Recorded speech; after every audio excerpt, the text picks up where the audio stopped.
जहां एक तरफ स्वामी प्रसाद मौर्य को लेकर चर्चाएं हैं कि क्या इंडिया दल उनका साथ देगा कुशीनगर सीट पर या नहीं, तो दूसरी तरफ संघमित्रा मौर्य को लेकर चर्चाएं शुरू हो गई हैं कि इस बार वह मैनपुरी सीट से चुनावी मैदान में उतारी जा सकती हैं। बदायूं सीट से टिकट कटने के बाद संघमित्रा मौर्य को यह विश्वास है कि भाजपा आलाकमान आज नहीं तो कल उनको कोई ना कोई बड़ी जिम्मेदारी देगा। इस बीच स्वामी प्रसाद मौर्य ने अपनी बेटी संघमित्रा मौर्य को लेकर एक बयान दिया था, जब वह रोती बिलखती नजर आई थी।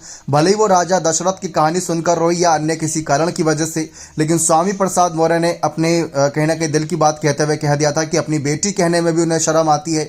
लेकिन इस बीच संघमित्रा मौर्य ने सारी तस्वीर साफ करी कि क्या वे मैनपुरी चुनाव लड़ेंगी या नहीं, पिता स्वामी प्रसाद मौर्य को लेकर क्या फैसला है, क्या भाजपा से इस्तीफा देंगे या नहीं।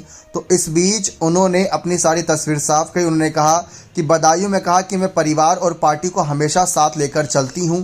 वहीं संघमित्रा मौर्य ने सपा प्रत्याशी डिंपल यादव को चुनौती भी दे डाली। उन्होंने कहा कि मैनपुरी से मौका मिला तो वहां भी कमल खिलेगा।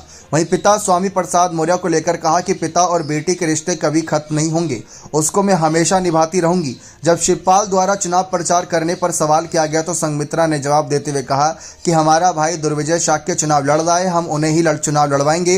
वहीं उन्होंने कहा कि हमारी पार्टी अलग है और पिताजी स्वामी प्रसाद मौर्य की अलग, वो अपना धर्म निभा रहे हैं और मैं अपने धर्म निभा रही हूं। संघमित्रा मौर्य ने कहा कि 2019 में बीजेपी ने टिकट दिया और मैं चुनाव जीती।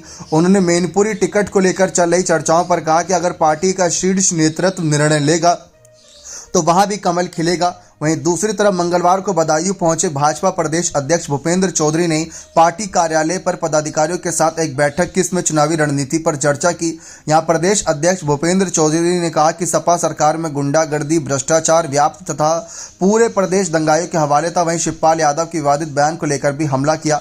लेकिन संघमित्रा मौर्य आपको बता दें साल 2014 में मैनपुरी सीट से एक बार चुनाव लड़ चुकी हैं, लेकिन तब उन्हें 3.5 लाख प्लस वोटों से हार का सामना करना पड़ा था।